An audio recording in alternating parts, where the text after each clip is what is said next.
Bonjour, aujourd'hui dans cette vidéo on va poursuivre la présentation des indicateurs de dispersion. Cette fois-ci on essaiera d'aborder et l'écart type et également le coefficient de dispersion. Mais avant, je voudrais remédier à un petit oubli qu'on a enregistré la dernière fois au niveau de la formule. J'y reviens, voilà. Dans la variance de y, de x en y, et dans la variance de y, à ce niveau, hein, on a oublié d'insérer les nombres ni. Voilà. Donc même ici, on a ni, donc voilà. Maintenant, ceci étant fait, revenons vers notre présentation de l'écart type. L'écart type, c'est également un indicateur de dispersion. Du moment qu'on a déjà commencé à le présenter à travers la variance et on a vu qu'il ne s'agissait en fait que de la racine de la variance. Donc donnons la formule de l'écart type. L'écart type, on le note par le symbole sigma, sigma minuscule, égale, bon, on peut ajouter comme indice, c'est-à-dire la variable étudiée qui le concerne, donc l'écart type de la variable x est égal à la racine, tout simplement, de ce qu'on a vu la dernière fois, la variance. C'est égal à 1 sur n sigma des ni xi moins x bar, le tout au carré, pour i variant de 1 jusqu'à k, égale également, on a vu la formule simplifiée de la variance, sigma des ni xi au carré, le tout sur grand N, moins x bar au carré. D'accord? Donc on voit que l'écart type défini ainsi, bien sûr il est positif, et deuxième point, c'est qu'il n'a pas l'inconvénient qu'on a enregistré au niveau de la variance, à savoir le problème de l'unité. Donc remarque, premièrement, l'écart type est toujours strictement positif ou nul. Deuxièmement, que l'écart type est exprimé par la même unité que celle de la variable quantitative étudiée. Donc, on n'a pas le problème qu'on a rencontré au niveau de la variance concernant l'unité. Si par exemple on a des centimètres au niveau de la variable étudiée, l'écart type sera également exprimé en centimètres. Revenons maintenant à l'exemple qu'on a présenté la dernière fois, à savoir celui des basketteurs. Je rappelle qu'on avait trouvé une variance, bon, pour l'exemple. Donc on ne va pas reprendre le calcul de la variance pour arriver à l'écart type. On va prendre uniquement la racine carrée de la variance pour obtenir l'écart type. Donc pour la variance, on avait trouvé 75,3. Et donc l'écart type, ça sera égal à racine de 75,3 cm égale à 8,7 cm. Donc vous voyez que l'écart type il est exprimé en centimètres. C'était la même unité retenue pour la variable. Et ainsi, on peut interpréter ce premier résultat de l'écart type en disant que, en moyenne, bien sûr, les observations, une grande partie des observations se regroupent autour de la moyenne avec un éloignement de 8,7 cm. Maintenant, essayons de raisonner. Est-ce que l'écart type nous donne une idée ou nous renseigne sur le degré de dispersion. C'est-à-dire, est-ce que cette dispersion, est-ce qu'elle est forte ou bien elle est très limitée? C'est-à-dire que les observations sont très regroupées autour de la moyenne ou bien est-ce qu'ils sont très dispersés? L'écart type, bien sûr, nous mesure la dispersion, mais malheureusement, il ne nous renseigne pas si cette distribution, si la série qui est observée, est-ce qu'elle est très fortement regroupée autour de la moyenne ou bien est-ce qu'elle est largement étirée, étalée? En résumé, donc, l'écart type pris dans l'absolu nous donne une mesure de la dispersion. Par exemple, on a vu que l'écart type pour la série de la taille des basketteurs, c'était 8,7 cm. C'est une mesure de la dispersion. Mais il ne nous renseigne pas sur le niveau de cette dispersion. Est-ce qu'elle est très forte ou est-ce qu'elle est très faible? D'où l'idée de rapporter cet ordre de grandeur qu'est l'écart type à un autre ordre de grandeur que sera la moyenne. Et ainsi, on obtient ce que l'on appelle le coefficient de variation. Posons déjà l'expression, la formule du coefficient de variation. Coefficient de variation. Donc c'est toujours soit une série d'observations de taille grand N, N observations. On a N observations. Également, on a, avec la condition que le sigma des NI pour I variant de 1 jusqu'à K, c'est égal à grand N.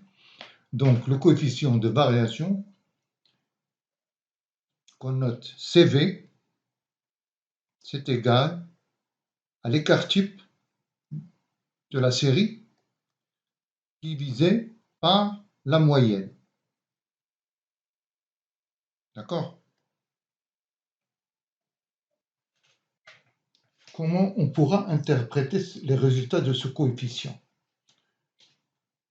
Raisonnons, disons, par l'extrême. Supposons qu'on a une dispersion, un écart type nul, maximum. C'est-à-dire quoi, en fait? C'est-à-dire que toutes les observations sont égales à la moyenne. C'est-à-dire que toute la série se concentre en un seul point. Dans ce cas, le coefficient de variation sera nul.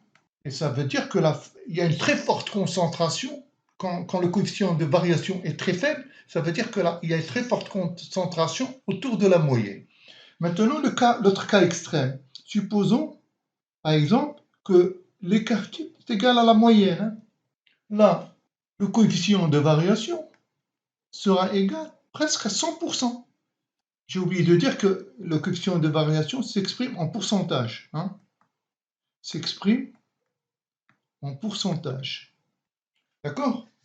Donc, si la dispersion est, l'écart type est très fort, il égalise la moyenne, ça veut dire que la dispersion est très étalée, très étirée.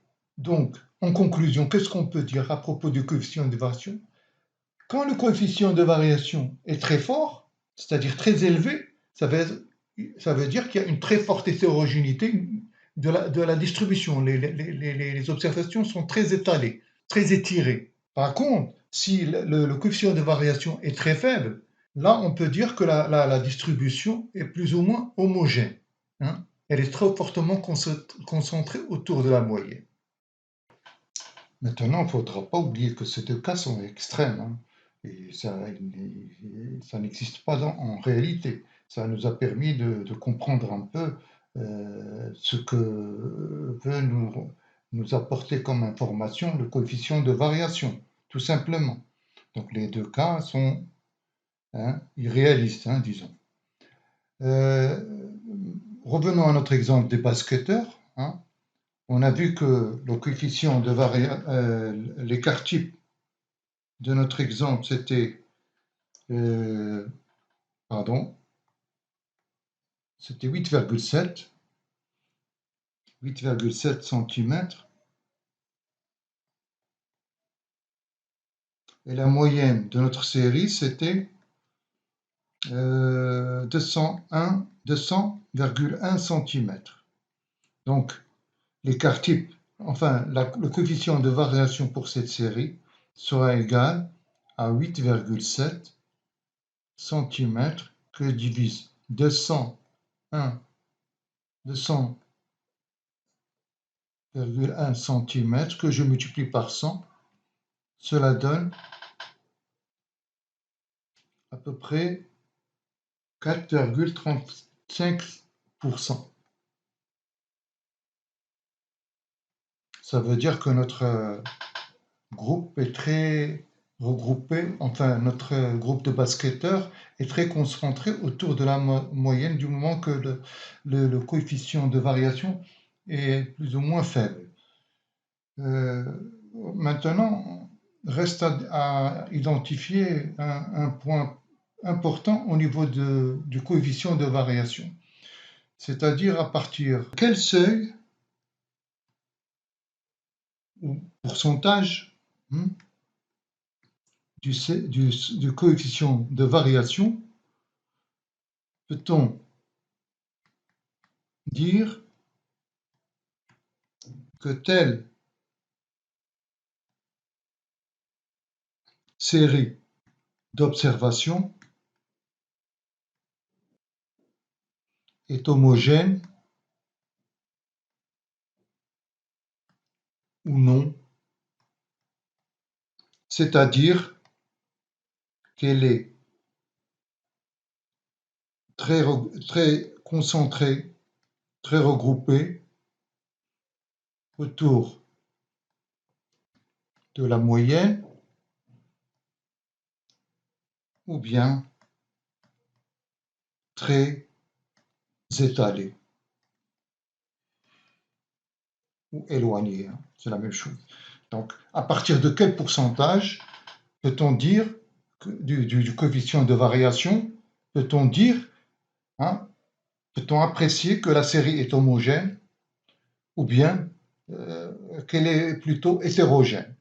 Bon, là, il y a une grosse discussion, mais disons que les statisticiens en majorité se sont mis d'accord sur un seuil, c'est 15%. Pour un CV, pour un coefficient de variation inférieur ou égal à 15%, on qualifie la série comme homogène. Homogène. D'accord? Et pour un CV, coefficient de variation strictement supérieur à 15%, la série est dite hétérogène. Voilà. Maintenant, voyons une autre utilité du coefficient de variation. Donc, on a vu que le coefficient de variation, qui est égal à l'écart type sur la moyenne, multiplié par 100 pour donner un pourcentage. Donc, on voit que le coefficient de variation exprimé sous forme de rapport entre l'écart type et la moyenne, il nous donne une dispersion relative, disons. Ce n'est pas la mesure de la dispersion absolue, comme c'est le cas uniquement si on utilise l'écart type de la variable étudiée.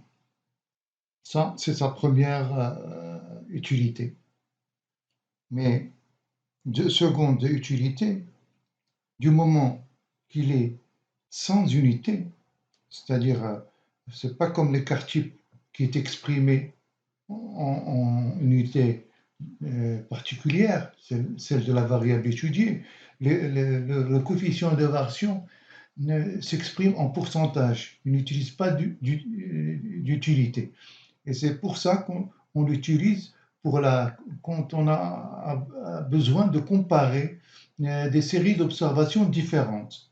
Le coefficient de variation est utilisé pour comparer des séries d'observations différentes, même si ces séries, si elles sont rapportées à des unités de mesure non identiques.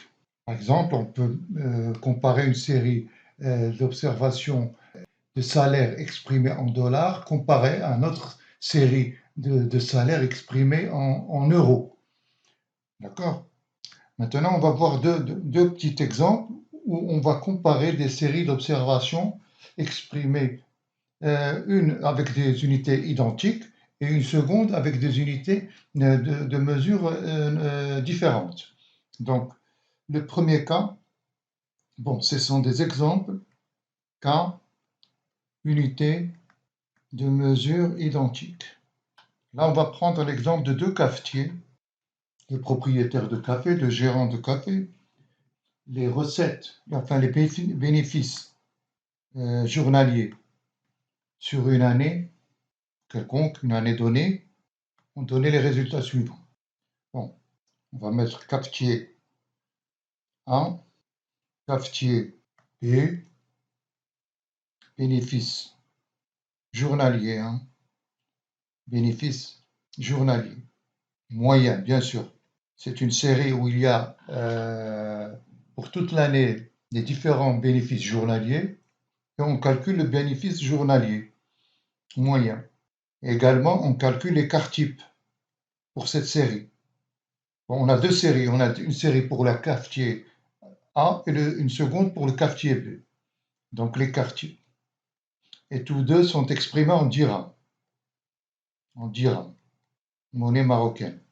Bon, pour le premier cafetier, il fait une recette moyenne journalière durant l'année de 500 dirhams.